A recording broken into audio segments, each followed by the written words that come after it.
Bonjour, je m'appelle Nicolas Normand, je suis un ancien diplomate, ancien ambassadeur dans plusieurs pays d'Afrique, notamment Mali, Congo et Sénégal. Actuellement chercheur associé à l'IRIS, qui est un think tank de relations internationales. Je suis aussi l'auteur d'un livre qui s'appelle Le Grand Livre de l'Afrique, paru chez Erol.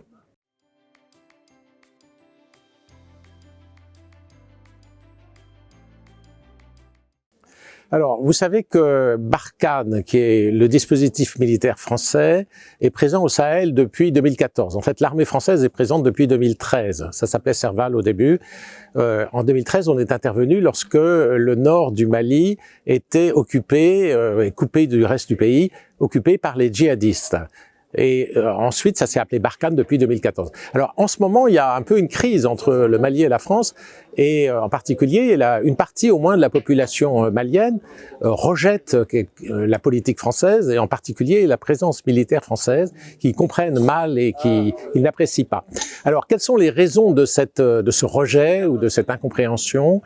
Eh bien, d'abord parce que c'est l'ancienne puissance coloniale qui revient avec son armée, et ça, c'est un symbole assez pénible quand même pour les Africains, de voir ce retour militaire de l'ancienne puissance coloniale pendant 8 ans. Ça, c'est le premier point. Le deuxième point, c'est qu'en 2013, il y a eu une erreur stratégique de fait. Ça a été qu'on s'est appuyé sur les séparatistes, un groupement qui s'appelait le MNLA, pas parce qu'ils étaient séparatistes, mais parce qu'on pensait qu'ils allaient aider l'armée française pour retrouver les djihadistes et pour retrouver des otages français également. Mais ça a été très très mal perçu parce que c'était comme une ingérence dans les affaires intérieures, un appui à des gens qui sont encore plus mal vus que les djihadistes, qui sont les séparatistes. Le troisième point, c'est que le djihadisme, les attentats des terroristes sont augmentés depuis ces dernières années, depuis 8 ans en fait, et donc la situation n'est pas sous contrôle. Et donc les Maliens et aussi les Burkinabés et les Nigériens ne comprennent pas bien pourquoi l'armée française n'est pas venue à bout de ces groupes armés terroristes. Voilà. Alors, moi, je donne quelques réponses à tout cela quand même. C'est que l'armée française ne peut pas régler seule un problème comme le djihadisme au Sahel, parce que d'abord, il n'y a que 5000 hommes, en gros, sur un immense territoire. Deuxièmement, c'est quand même aux armées locales maliennes, nigériennes et burkinabées de faire le travail. Donc l'idée, c'est quand même d'assurer une transmission aux armées africaines, de retirer progressivement l'armée française au fur et à mesure que les armées africaines montent en puissance et en efficacité. Et l'autre raison, c'est que une action militaire ne peut pas régler seule une question comme le djihadisme, qui a des racines sociales, économiques, politiques. En particulier, il y a beaucoup de jeunes au Mali, par exemple, mais aussi dans les autres pays du Sahel, qui n'ont pas de perspective d'emploi, de travail, d'activité même, qui ne sont pas payés, qui n'ont pas été à l'école, et donc qui sont un peu à l'affût d'opportunités. Les groupes armés djihadistes les recrutent. Il y a cette désespérance sociale. Et il y a aussi le fait que l'État n'est pas présent, l'État malien ou burkinabé n'est pas présent en dehors de la capitale, dans beaucoup de territoires. Et donc, les gens sont obligés de se prendre en charge eux-mêmes, de former des groupes armés aussi, voilà. Et donc, il y a toutes ces déficiences de l'État qui explique très largement l'insécurité. Dès lors qu'il n'y a plus de gendarmes et plus de police, c'est un peu comme un Far West où il n'y aurait pas de shérif, n'est-ce pas? Il se développe du banditisme, en fait.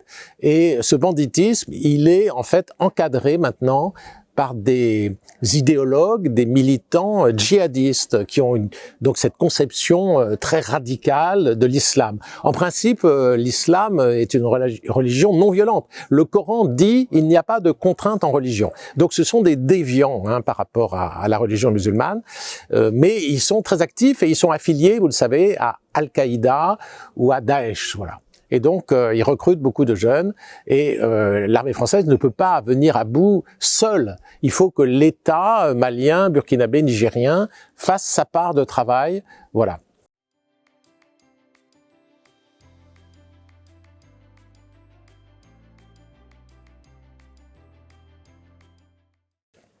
Alors en fait, il y a plusieurs questions dans votre question. La première question, c'est le lien sécurité-développement.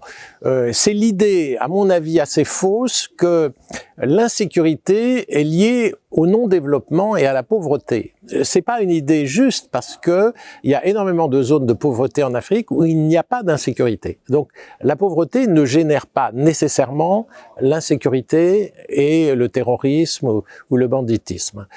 Deuxièmement, on ne peut pas faire de projet de développement non plus dans des zones qui ne sont pas sûres, parce que les gens se font kidnapper, il n'y a pas de possibilité de travailler dans ces zones. Donc cette idée sécurité-développement, c'est une mauvaise association de mon point de vue. Alors la deuxième question que vous posez, c'est est-ce que les forces étrangères ou les puissances étrangères peuvent créer des États qui sont dysfonctionnels, renforcer les États? Alors, c'est une question très importante parce que la racine du mal, c'est très largement, effectivement, le dysfonctionnement des États au Sahel. Ils sont dysfonctionnels parce qu'ils n'ont pas beaucoup de ressources. Le taux de prélèvement obligatoire est très faible, de l'ordre de 10% du revenu national, alors qu'en France, vous savez, on est à autour de 50%. Et le bon chiffre internationalement reconnu, c'est autour de 25%. En plus, le revenu national est faible. Donc ces États n'ont pas de ressources.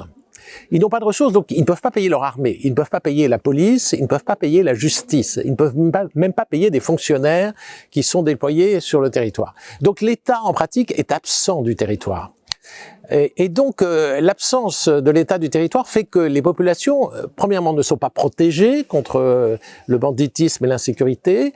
Deuxièmement, n'ont pas accès à des services publics tels que l'école, tels que la santé, ou encore plus des emplois et voilà. Donc, il y a un vrai problème de population abandonnée à elle-même. Donc, compte tenu de ce constat, la logique, c'est de renforcer les États. Je pense effectivement que si les États de cette région du Sahel étaient des États renforcés, plus puissants, mieux organisés, avec plus de moyens, une large partie du problème du djihadisme serait résolue en fait. On voit bien par exemple en Mauritanie ou au Sénégal, il n'y a pratiquement pas de djihadisme parce que ce sont des États qui fonctionnent mieux que le Mali, le Niger ou le Burkina Faso. La Mauritanie par exemple a une armée efficace, une police, ça fonctionne. Et il n'y a pas de djihadisme. Alors, la question que vous posez, c'est est-ce que les partenaires du développement, la France par exemple, peut aider ces pays à reconstruire leurs États? Ma réponse est oui, mais avec une autre remarque, c'est que nous ne le faisons pas. Voilà. Parce que l'aide au développement, elle ne cible pas les États, elle cible des projets de développement, justement, qui veulent remédier à la pauvreté et qui veulent, soi-disant, créer du développement. Or, ça ne fonctionne pas bien, parce que le développement, ce n'est pas déclenché par l'aide au développement, c'est déclenché par des mécanismes endogènes, internes. Et donc, l'aide au développement est peu efficace. Voilà. En revanche, on aide très peu l'armée locale, la police et la justice. Les armées locales, on voit bien que Barkhane a traqué les djihadistes un peu tout seul dans son coin, sans associer étroitement l'armée malienne, par exemple. On en fait le constat aujourd'hui.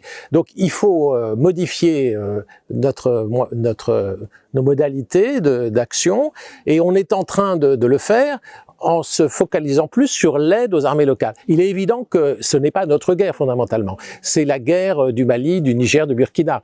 Donc il faut que ce soit les armées de ces pays qui soient en mesure de mener cette guerre. Pour l'instant, ces armées sont inefficaces, désorganisées, n'ont pas de moyens, pas d'armement, pas suffisamment d'appui financier. Donc il faut que l'aide européenne, française ou autre, aide davantage ces armées, pas seulement financièrement, il faut quand même aussi leur donner des moyens techniques, des conseils techniques. Donc il faut un peu une hybridation avec les armées françaises.